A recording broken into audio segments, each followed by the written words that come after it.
제 채널에 다시 방문해 주셔서 감사합니다. 오늘 영상을 보시고 내용이 마음에 드신다면 좋아요만 부탁드리겠습니다. 그럼 시작하겠습니다. 업무를 시작해 역으로 향하고 있는 한 기관사.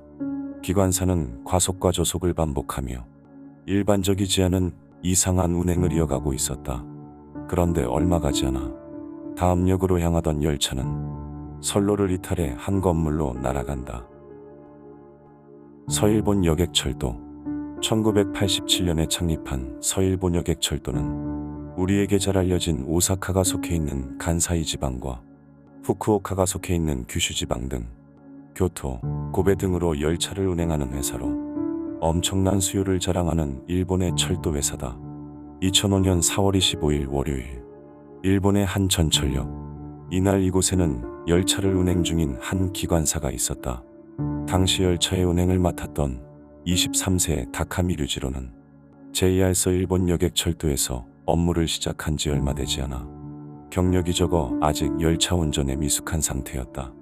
오전 9시경, 류지로는 오전 운행 시간 중 가장 혼잡한 출근 시간이 막 지난 시점에 당시 서일본 여객철도가 운영하는 JR선의 도자이선과 오사카와 교토 등 수도권을 운행하는 각 켄토 시선을 경유해 교토의 도시샤마에 역으로 가는 열차를 운행 중이었다.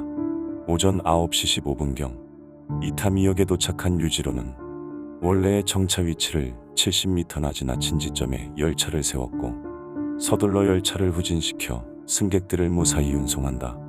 하지만 이로 인해 열차는 예정된 시간보다 약 1분 30초 지연되었고 마음이 급해질 류지로는 다음 역인 야마가사키역으로 서둘러 출발한다.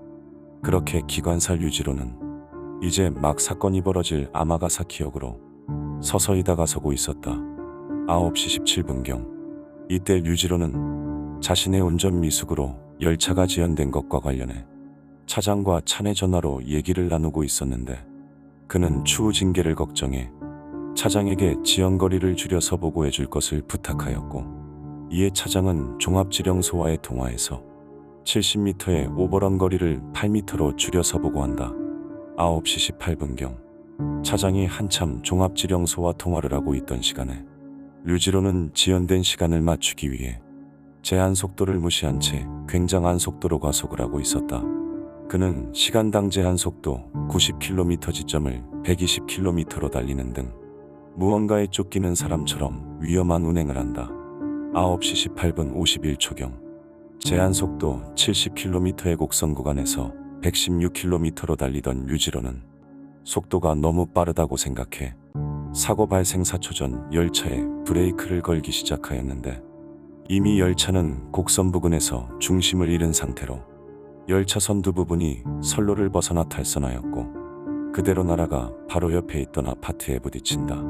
1량이 탈선하자 뒤따라오던 2에서 5량의 열차가 연이어 탈선하였는데 처음 탈선한 1량은 왼쪽으로 기울어진 채 날아가 아파트 옆 주차장에 승용차들에 부딪힌 후 왼쪽으로 계속해서 회전하다 아파트 1층 주차장 벽면에 부딪혔고 이어서 달려오던 2량과 3량은 차열이 부러지고 열차 연결부가 접히는 형태가 되어 더욱 피해가 컸는데 특히 2량은 선두 차량의 탈선과 급감속 그리고 후방에서 밀고 들어오는 3량에 의해 열차 측면이 아파트 건물을 감싸는 듯한 형태로 대파되었고 뒤이어 달려오던 3량은 2량의 측면부를 강하게 충돌한 후 멈춰섰고 4량은 선로를 탈선했지만 선로 위를 가로지르는 형태로 멈춰섰다.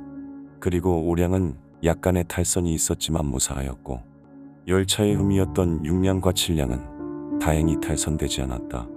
사고 이후 7량의 열차에 타고 있던 약 700명의 승객 중 류지로를 포함한 107명의 사람들이 명을 달리하였고 승객의 대부분인 562명이 부상을 당하였는데 탑승객 중 부상을 당하지 않은 사람들과 아파트 주민, 구조대원, 희생자의 가족 등은 사건 이후 심한 외상 후 스트레스 장애를 보이기도 했다.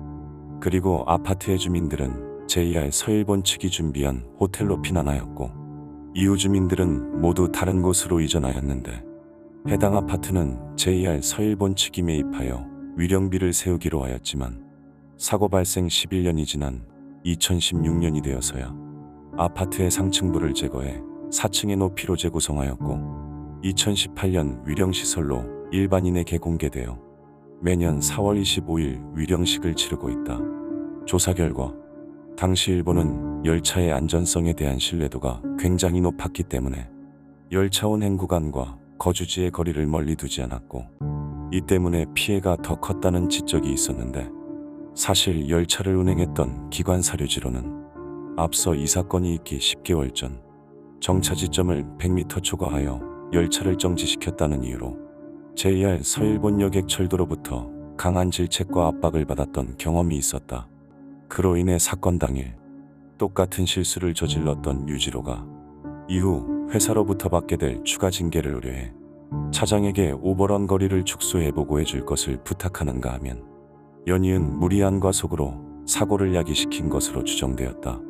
특히 당시 유지로가 운행 중이었던 열차는 역에 도착 시 같은 노선을 운행하는 급행열차와 일반 열차 간 환승을 할 수 있도록 스케줄이 짜여져 있었기 때문에 정해진 시간에 역에 도착하는 것이 굉장히 중요하였는데 사실 JR 서일본 여객철도의 기관사들은 평소에 시간 엄수를 하지 못할 시 회사 측으로부터 치욕스러운 징계를 받아왔다.